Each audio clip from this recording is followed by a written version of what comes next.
Innal hamdalillah nahmaduhu wa nasta'inuhu wa nastaghfiruh wa na'udzu billahi min shururi anfusina wa min sayyiati a'malina may yahdihillahu fala mudilla lahu wa may yudlil fala hadiya lahu. Asyhadu an la ilaha illallah wahdahu la syarika lahu wa asyhadu anna Muhammadan 'abduhu wa rasuluh. Allahumma shalli wa sallim ala nabiyyina Muhammad wa ala alihi wa sahbihi ajma'in, amma ba'd. Ya masalah alhamdulillah pada saudara malam ini kita masih berada di bulan Rabiul Awal, di 10 hari kedua bulan Rabiul Awal 1446 Hijriah. Seperti pernah kita sampaikan, bulan Rabiul Awal ini paling tidak ada 3 peristiwa penting dalam kehidupan Rasul Sallallahu Alaihi Wasallam. Yang pertama kelahirannya, yang kedua hijrahnya, dan yang ketiga wafatnya. Dan yang menarik, tiga-tiganya sama-sama di hari Senin dan sama-sama 12 Rabiul Awal. Nabi Muhammad SAW dilahirkan hari Senin, dan tanggal yang dipilih yang paling masyhur di kalangan ulama adalah 12 Rabiul Awal. Kemudian yang kedua, hijrah. Nabi Muhammad SAW hijrah dari Mekah ke Madinah, tiba di kota Madinah hari Senin 12 Rabiul Awal, tahunnya 1 Hijriah. Lalu beliau wafat juga hari Senin tanggalnya 12 Rabiul Awal, tahunnya 11 Hijriah. Jadi ini peristiwa pentingnya ada paling tidak 3 peristiwa tersebut. Sementara untuk turunnya wahyu, sebagai ulama berpendapat Rabiul Awal, tapi yang lain berpendapat bulan Ramadan. Nah, pada kesempatan malam ini insya Allah kita melanjutkan bahasan kita yang tafsir Al-Quran. Malam ini insya Allah kita masuk pada bahasan surat Abasa ayat ke-11. Surat Abasa ayatnya ayat ke-11. Kita lihat sama-sama. Allah SWT berfirman, A'udzubillahi minasyaitonir rajim. Kalla innaha tadhkirah. Kalla, sekali-kali tidak, atau jangan sekali-kali engkau lakukan. Kalimat ini dalam bahasa Arab digunakan untuk mengingatkan, menegur agar orang tidak melakukan perbuatan yang disebutkan sebelumnya. Kalla ini dimaknai sekali-kali jangan, sekali-kali tidak boleh demikian, sekali-kali jangan demikian. Artinya memberikan penegasan jangan sekali-kali melakukan. Pada surat yang sempat kita bahas beberapa bulan yang lalu, di surat An-Naba di juz 30 ayat 4 dan 5 juga menggunakan kata yang sama. Allah SWT berfirman pada surat An-Naba, kalla saya'lamun, tsumma kalla saya'lamun. Akan diulang. Di surat Maryam juga disebutkan 2 kali di 2 tempat dengan kata kalla yang artinya sama, maksudnya sama. Maka pada saat disebutkan kalla innaha tadhkirah, sebelum masuk ke bahasan innaha tadhkirah, kita selesaikan dulu bahasan kata kalla. Kenapa Allah SWT menegur dengan bahasa tersebut? Ada banyak maksudnya. Ketika disebutkan kala dan kalla, sekali-kali jangan demikian. Bisa maksudnya adalah teguran kepada Rasul Nabi Muhammad SAW di ayat ini. Karena beliau di ayat pertama seperti yang Allah firmankan, abasa wa tawalla. Abasa itu artinya tidak senyum, wa tawalla memalingkan wajahnya. Tidak senyum itu bahasa muka, tawalla itu bahasa tubuh. Nah, padahal yang dihadapi orang buta. Kalau orang buta tentu tidak bisa merasakan apa-apa. Kita tidak senyum pun, dia tidak akan merasakan tersebut. Kemudian bahasa tubuh kita yang tidak terkontak dengan bahasa lisan tentu juga tidak bisa merasakan. Tapi begitu pekanya Nabi Muhammad SAW ditegur, diingatkan supaya beliau melakukan yang terbaik karena beliau adalah uswatun hasanah. Nah, Yang dilakukan Nabi SAW bukan sesuatu yang tercela. Beliau bukan melakukan pelanggaran syariat, bukan melakukan perbuatan yang diharamkan. Beliau hanya cuma memprioritaskan yang satu karena ingin menyelesaikan, baru pindah ke yang lain. Yaitu ketika beliau sedang berbicara di hadapan para pembesar-pembesar Quraisy dengan harapan kalau mereka menerima dakwah beliau masuk Islam, bisa jadi satu kampung, satu kabilah, satu gerbong mereka semua masuk Islam. Karena contohnya sudah ada di Madinah, ada pimpinan kabilah namanya Sa'ad bin Mu'ad. Setelah menerima dakwah Islam, akhirnya satu kampung semuanya masuk Islam. Dan di zaman sekarang contoh seperti itu, prestasi yang dilakukan adalah oleh dai terkenal dari Kuwait yang memecahkan rekor mengislamkan orang terbanyak di abad ini, 11 juta orang. Belum pernah ada yang mengalahkan itu di abad ini. Namanya Abdul Rahman Sumaid. Beliau dokter spesialis, tadi memilih berhenti dengan aktivitas di rumah sakit, lalu menjadi dai dan pergi ke Afrika, berdakwah di Afrika. Dan satu yang beliau garap adalah beliau mendakwahi para kepala kabilah. Mereka kepala kabilahnya berhasil diislamkan, satu kabilah masuk Islam. Dan akhirnya angka yang fantastis 11 juta orang masuk Islam dengan dakwah yang beliau lakukan selama beberapa tahun di Afrika. Tentu banyak pengorbanan yang beliau lakukan. Beliau meninggalkan kenyamanan yang ada di Kuwait.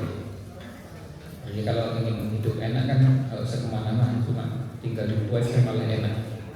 Semuanya serba nyaman, fasilitas serba terpenuhi, kemudian gaji besar, lalu tidak repot ini dan itu. Berbeda dengan kalau pergi ke Kuwait, atau pergi ke benua Afrika dengan semua kesulitan yang ada. Nah, itu yang kemudian menjadi inspirasi para dai di sepanjang zaman. Kalau di Indonesia ada Sepang dan Jalamatan juga begitu.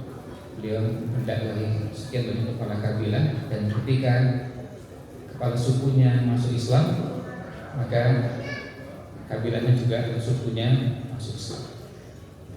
Nah, itu yang dilakukan Nabi SAW. Ketika itu dia sedang mendakwahi, tiba-tiba ada orang muda datang minta dilayani juga, minta mendapatkan nasihat, ujangan, pelajaran dari Rasul SAW.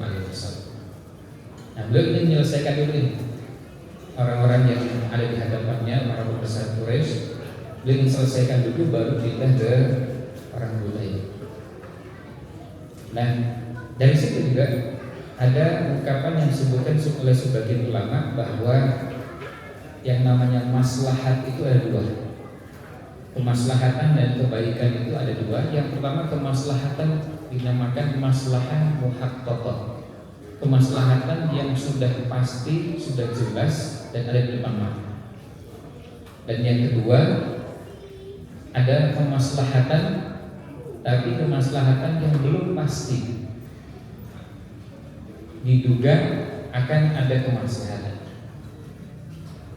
Nah, maka kaidah yang berlaku adalah bahwa kemaslahatan yang sudah pasti itu didahulukan dikerjakan ketimbang yang tidak pasti. Dari kaidah yang didapatkan dari ayat ini.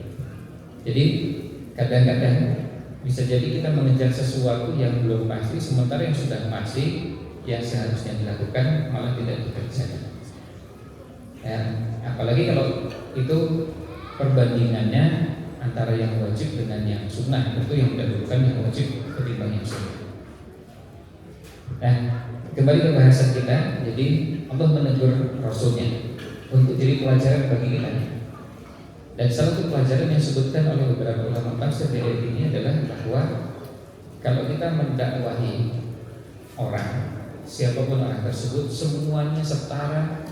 Maksudnya sama-sama harus diberikan perhatian. Baik itu orang yang kaya maupun miskin, baik itu pejabat maupun rakyat, semuanya sama-sama perlu diberikan porsi perhatian. Tidak boleh dakwah hanya kita khususkan pada orang-orang tertentu, apalagi dengan tujuan dan kepentingan yang sifatnya duniawi.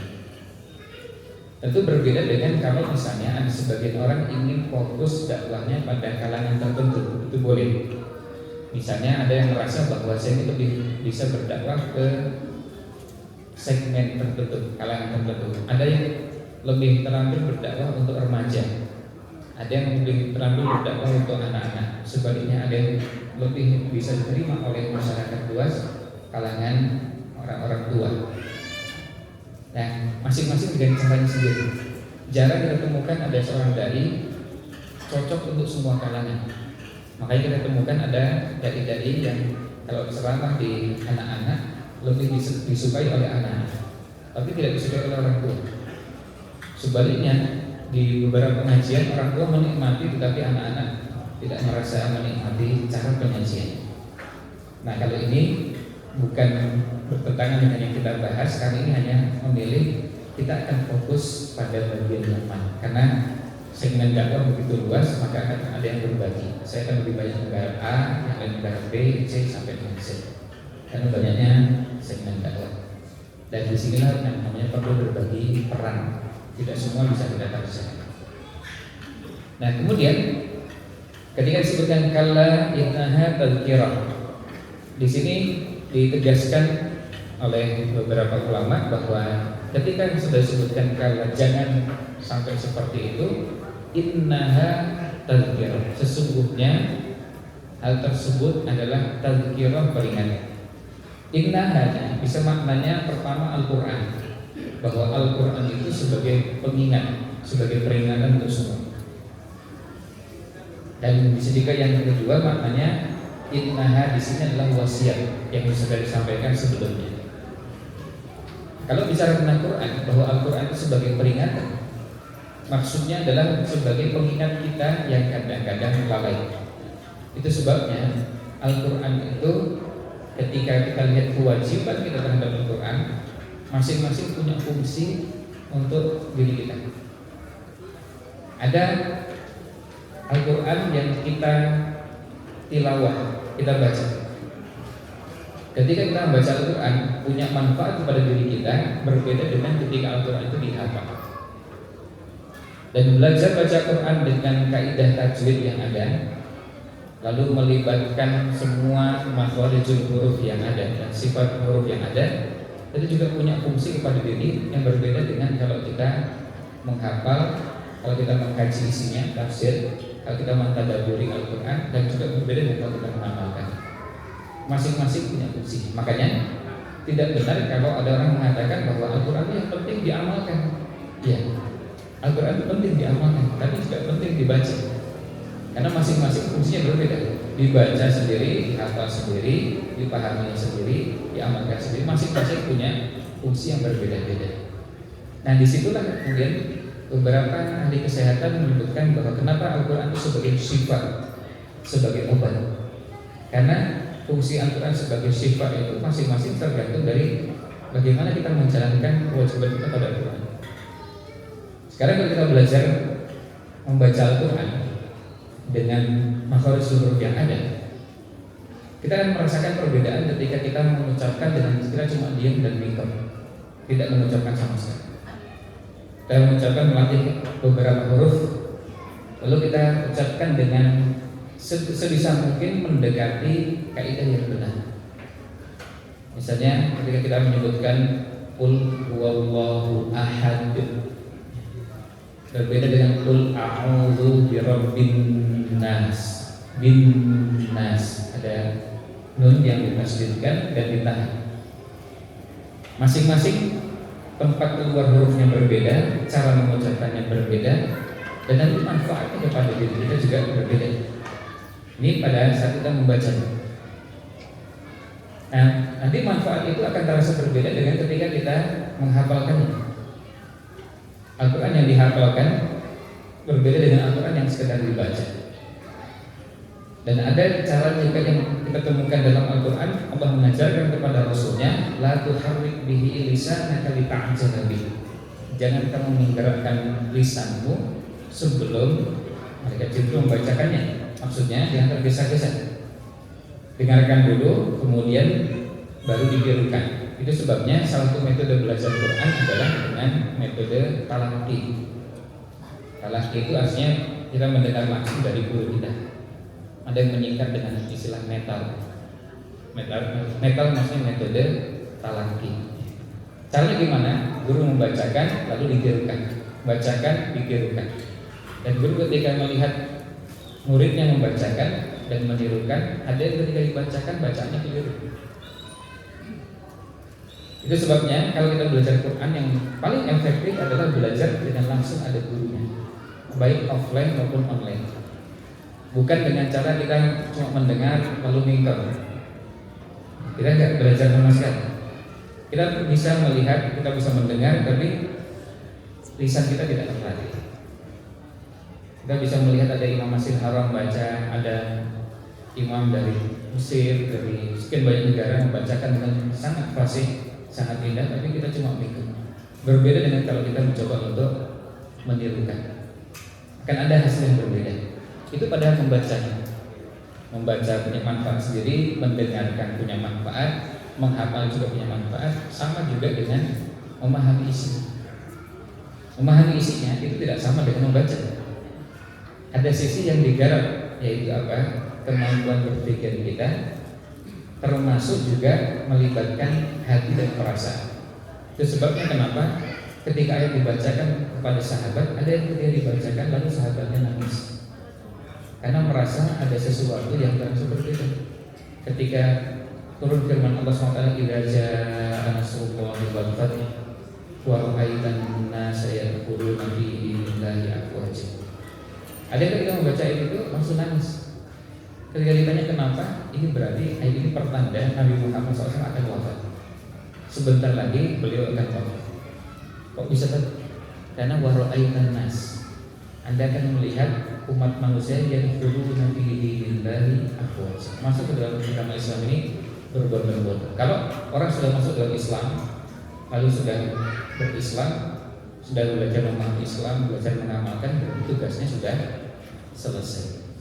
Kalau sudah selesai, berarti kita akan berpisah dengan orang yang sangat kita cintai, Nabi Muhammad SAW. Makanya sampai menangis. Nah, yang bagi yang nggak paham, nggak merasakan ada sesuatu. Makanya kenapa Al-Quran itu selain dibaca, didengarkan, dihafalkan, tapi juga dipahami isinya. Nah, proses memahami biasanya kita kenal ada 2 T. Yang pertama tafsir, yang kedua tadabbur. Tafsir itu memahami kandungan isinya, memahami makna maksud dari ayat yang Allah sampaikan pada kita. Sementara tadabbur kita mencoba merenungkan, kadang-kadang menghubungkan dengan diri, kadang-kadang menghubungkan dengan diri kita, dengan keluarga kita, dengan masyarakat kita. Itu yang namanya tadabbur. Makanya ayat Quran itu kalau dibahas, dikaji, itu akan selalu cocok dengan setiap zaman dan setiap tempat. Itu akan selalu cocok di setiap zaman dan setiap tempat. Misalnya, ketika kita membaca surat Al-Fil, alam taro kaifa fa'ala rabbuka bi ashabil fil. Di situ ada ashabul fil. Ashabul fil itu adalah pasukannya Abraham yang menggunakan gajah. Pasukannya jumlahnya besar dan banyak. Sebagian menggunakan gajah. Sebagian buku sejarah menyebutkan jumlah gajahnya cuma 12. Gajahnya gak banyak. Gajahnya cuma 12. Karena apa? Gajahnya memang didatangkan untuk menghancurkan Ka'bah. Jadi cukup 12. Bawa rantai dan kemudian ditambah dengan gajah. Jadi gak perlu banyak-banyak. 12 cukup untuk menghancurkan Ka'bah. Sisanya tetap dengan tunggangan yang lain. Nah, tapi kalau kemudian kita lihat sebelum itu, kenapa Abraham kok tiba-tiba punya keinginan menghancurkan Ka'bah? Ternyata latar belakang awalnya adalah karena memang yang bersangkutan seorang pejabat yang ingin cari muka di atas pejabat yang berada di atasnya. Dia gubernur. Abraham itu gubernur di wilayah Yaman, gubernur dari rajanya Abbasah. Dia ingin cari muka di hadapan raja yang tertinggi. Dia ingin naik jabatannya. Caranya apa? Menciptakan sesuatu, punya karya yang bisa diapresiasi, dihargai oleh pejabat yang ada di atasnya. Maka budaya cari muka itu sejak zaman Abraham sudah ada. Jadi kita nggak kaget kalau misalnya sekarang ada orang cari muka di depan atasannya, ingin mendapatkan apresiasi lebih. Nah, kita belajar dari sejarah, kita lalu kemudian tidak terkaget-kaget melihat peristiwa-peristiwa yang ada di sekitar kita. Itu di zaman kapan pun di mana kita berada. Dan Ini yang dinamakan dengan tadzkirah. Maka Al-Quran bisa menjadi tadzkirah, menjadi pengingat kita kalau kita semakin banyak memahami kandungan. Al-Quran tidak mungkin bisa menjadi tadzkirah kalau cuma sekedar dibaca saja. Dibaca itu punya manfaat, tapi manfaatnya tidak akan sama dengan kalau misalnya dibaca, didengarkan, dihafalkan, tapi juga dipahami. Makanya kenapa sampai sekarang salah satu materi yang tidak mungkin pernah ada habisnya adalah bahasa tafsir Al-Quran. Karena yang kita pelajari dari mulai Al-Fatihah sampai An-Nas, lebih dari 6.000 ayat, 30 juz. Bayangkan kalau kita hitung jumlah ayat tersebut, lalu kita pelajari satu persatu setiap hari satu ayat. Kalau 6.000 ayat itu nggak pakai libur, kan perlu waktu yang panjang. Padahal beberapa ayat kadang-kadang tidak bisa langsung kita pahami dan bisa langsung dinikmati isinya karena kadang perlu waktu untuk mencerna. Belum lagi kadang memahami itu perlu waktunya, perlu ketelitian. Contohnya begini, pada kisah Nabi Yusuf alaihissalam, ada sebagian orang yang ketika membaca ayat, memotong ayatnya tidak pada tempatnya, lalu menyimpulkan dengan kesimpulan yang berbeda dengan kalau memotong di tempat yang lain. Yaitu pada saat ketika Nabi Yusuf alaihissalam dipaksa untuk melakukan perbuatan nista oleh istri penguasa, Imro'atul Aziz, istri dari sang penguasa di tempat itu sana. Nah, ya kemudian belakangan orang menyebutnya namanya Zulaikha. Nah, pada saat itu sudah berada di ruangan tertutup, semua sudah dikunci. Kemudian kelebihannya ada dua yang lain. Wanitanya cantik dan yang kedua punya jabatan, bisa mengatur hukum, sehingga potensi untuk berbuat zinanya jadi besar. Dan ini merupakan salah satu kelebihan bagi setiap laki-laki yang diajak berbuat zina oleh wanita yang cantik dan yang kedua punya jabatan atau bisa mengatur hukum. Karena bisa jadi misalnya ada orang mengatakan ketika diceritakan fulan tidak mau berbuat zina karena apa? Yang ngajak zina gak cantik, dia gak tertarik sama sekali. Maka bisa jadi karena itu, atau bisa jadi yang kedua karena dia takut hukum, terjerat hukum, sementara orang yang di hadapannya nggak bisa mengatur hukum ini gimana caranya biar bisa beres. Nah, wanita ini sudah menyiapkan semuanya dan Nabi Yusuf alaihissalam berusaha untuk menghindar. Di satu potongan ayatnya disebutkan dengan kalimat walaqad hammat bihi, dan sungguh wanita ini, Imro'atul Aziz ini tertarik, sangat cinta, sangat suka dengan dengan Yusuf. Lalu kemudian bagian lanjutannya wahamma biha, dan Yusuf pun tertarik, suka biha dengan wanita ini. Kalau potongnya di sini, maka ada kesimpulannya bahwa berarti sama-sama suka. Wanita ini juga suka. Nah, jelas memang sejak awal kisahnya wanita ini yang suka sama Yusuf. Tapi persoalannya adalah apakah Yusuf juga suka sama wanita ini? Kalau dipotong ayatnya sampai di situ, maka kesimpulannya sama-sama suka. Tetapi ada yang mengatakan bahwa cara membacanya salah, bukan di situ, jangan dipotong di situ. Masih ada lanjutannya. Wahamma biha laula arroa burhana rabbi. Seandainya Yusuf tidak melihat petunjuk dari Rabb-nya, maka dia akan suka kepada wanita ini. Pertanyaannya, apakah ada petunjuk dari Allah SWT yang turun kepada Nabi Yusuf? Jawabannya iya. Berarti Yusuf tidak suka pada wanita ini. Seperti orang bilang bertepuk sebelah tangan, yang suka yang sebelah sini, yang sini tidak. Kenapa? Karena Allah jaga Nabi Yusuf alaihissalam. Allah jaga Nabi Yusuf. Maka yang terjadi adalah yang satu ngebetnya luar biasa, sukanya luar biasa, ngejar-ngejar, tapi yang satu tidak. Karena yang satu ini apa? Allah bimbing, Allah jaga, dan Allah berikan burhan, Allah berikan petunjuk. Nah, ini yang berkaitan dengan bagaimana kita menjadikan Al-Quran sebagai tadzkirah. Dan semakin banyak, nah ini juga bagian dari tadzkirah, semakin banyak kisah yang kita pelajari dari Al-Quran, maka kan semakin banyak bahan untuk menjadi tadzkirah. Kisah-kisah dalam Al-Quran banyak yang luar biasa. Al-Quran bukan buku cerita, bukan buku sejarah. Maka cara menyajikannya tidak seperti buku sejarah, menyebutkan peristiwa dimulai dari tanggal, tempat, lalu kalau itu waktu mulai dari hari, tanggal, bulan, tahun, lalu pelakunya namanya siapa, tempatnya di mana, kemudian proses kejadiannya seperti apa. Kalau buku sejarah mungkin bisa seperti itu, tapi Quran tidak seperti itu.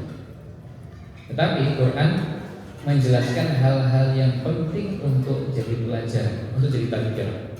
Maka beberapa kisah dalam Al-Quran detail-detailnya tidak disampaikan kepada kita. Pada kisah Nabi Musa tidak diceritakan tongkatnya Nabi Musa itu terbuat dari pohon apa, panjangnya berapa, diameternya berapa, itu tidak diceritakan kepada kita. Pokoknya tongkat. Karena bahasa tentang tongkatnya nggak perlu dibahas panjang lebar tentang tongkatnya dari pohon apa, mulai pohon apapun jadi. Artinya nggak ada urusan pohon itu mau pohon apapun, karena nggak terlalu penting pohonnya. Kalau kita bicarakan tentang tongkatnya Nabi Musa, ada yang penting bukan di situnya. Ada bagian yang lain yang lebih penting dari membahas tentang panjang tongkatnya, diameter tongkatnya, warna tongkatnya, kemudian semua yang berhubungan dengan bentuk. Apakah bentuk tongkatnya itu lurus atau agak bengkok sedikit? Itu tidak terlalu penting, karena yang jadi bahasannya bukan itu, bahasan inti. Dan kalau penting pasti diceritakan. Demikian pula ketika kisahnya Nabi Ibrahim alaihissalam berhadapan dengan raja yang sangat dolim yang namanya Namrud. Tadi ayatnya kita dengarkan di sholat maghrib di rakaat kedua. Ada kisah dialognya Nabi Ibrahim alaihissalam dengan raja yang sangat zalim. Dan kalau kita merenungkan, kok yang diceritakan pada kisahnya Nabi Musa Fir'aun, pada kisah Nabi Ibrahim Namrud. Ternyata ini dua model raja yang berbeda. Namrud itu raja yang kekuasaannya mendunia, sementara Fir'aun itu raja yang kekuasaannya cuma di Mesir. Maka disebutkan bahwa raja yang menguasai dunia itu ada 4, 2 mukmin, 2 kafir. Tetapi kalau raja yang hanya kekuasaan di wilayah tertentu jumlahnya sangat banyak. Nah, yang kalau yang menguasai dunia yang disebutkan dalam tafsir Ibnu Katsir, yang pertama Namrud, yang kedua Bukhtanasor. Kalau yang mukmin ada Nabi Sulaiman. Kemudian juga ya ada nabi, ada rasul yang juga selain nabi tapi juga raja. Tapi kenapa pada kisahnya Nabi Ibrahim yang disebutkan dialog, sementara pada kisahnya Nabi Musa berhadapan dengan Fir'aun dialognya tidak banyak, tapi justru ada pelajaran yang lain yang kita dapatkan. Ini untuk menunjukkan bahwa yang dihadapi oleh setiap dai sepanjang zaman itu bisa berbeda-beda. Nabi Ibrahim alaihissalam berdialog dengan raja, dan waktu itu rajanya merasa bahwa dia betul-betul sebagai Tuhan bisa melakukan apapun. Maka Nabi Ibrahim diajak dialog, Tuhanmu itu bisa apa? Dan Nabi Ibrahim, kalau Tuhanmu seperti apa? Dijawab oleh Nabi Ibrahim, Tuhanku bisa menghidupkan dan mematikan, yuhyi wa yumiit. Lalu Namrud mengatakan, kalau begitu saya juga bisa. Dia lakukan dengan 2 cara. Pertama, ambil tawanan di penjara, keluarga, yang satu dibunuh, satu dibiarkan hidup. Nah ini, saya bisa menghidupkan, bisa mematikan. Tentu orang yang logikanya normal mengatakan itu bukan menghidupkan namanya. Bukan menghidupkan, itu membiarkan hidup, karena awalnya sudah hidup kan gitu. Karena itu memang sudah hidup sejak awal, bukan menghidupkan. Kalau menghidupkan tadinya nggak ada, lalu jadi hidup, itu namanya menghidupkan. Kemudian cara yang kedua, Namrud ini membawa 4 orang tawanan. Lalu 2 dibiarkan dan dikasih makan sampai mati. Lalu 2 diberi makan dan akhirnya hidup. Nah ini saya bisa menghidupkan dan mematikan. Ini kalau ngeyel sama orang seperti ini, Nabi Ibrahim alaihissalam mengajarkan kepada kita dialog ini, kita pindahkan ke tema yang lain. Yaudah, Tuhan saya itu bisa menerbitkan matahari dari timur terbenam sebelah barat. Tolong silahkan terbitkan matahari dari barat Ya, terbitkan matahari dari tempat di mana kebalikan seperti yang kita selama ini dapatkan. Kalau selama dari timur ke barat, silahkan terbitkan dari barat ke timur. Apa yang terjadi? Fabu hitalladzi kafar. Maka terdiam, terbungkam. Nah itu kita belajar namanya dialog. Kadang dialog itu perlu tenang, tapi logikanya betul-betul memanikan. Itu nggak bisa apa. Nah terakhir karena ini sudah mau masuk waktu Isya, ada kisah salah seorang ulama di zaman sekarang namanya Syekh Muhammad Nasruddin Al-Albani, diajak debat oleh seorang yang ngaku tahu yang gaib, mengklaim tahu yang gaib, lalu ngajak debat. Akhirnya Syekh Al-Albani melayani dia. Saya bersedia debat dengan Anda, tapi dengan 3 syarat. Lalu orang yang ngaku tahu yang gaib ini bilang, iya, boleh. Apa syaratnya? Beliau langsung mengatakan, loh katanya tahu yang gaib. Kalau tahu yang gaib, harusnya ketika saya sebutkan 3 syarat, langsung bilang, oh iya, siap, dan saya sudah tahu 3-3-nya. Itu namanya tahu yang gaib. Tapi kalau masih tanya, berarti nggak tahu yang gaib. Berarti debat kita sudah selesai. Ini debat tersingkat karena apa? Karena cuma ngaku tahu yang gaib, ternyata nggak betul-betul tahu. Nah itu yang bisa kita bahas pada kesempatan kali ini. Kita cukupkan karena sudah mau masuk Isya. Kita akhiri dengan kafaratul majlis. Subhanakallahumma wa bihamdika asyhadu an la ilaha illa anta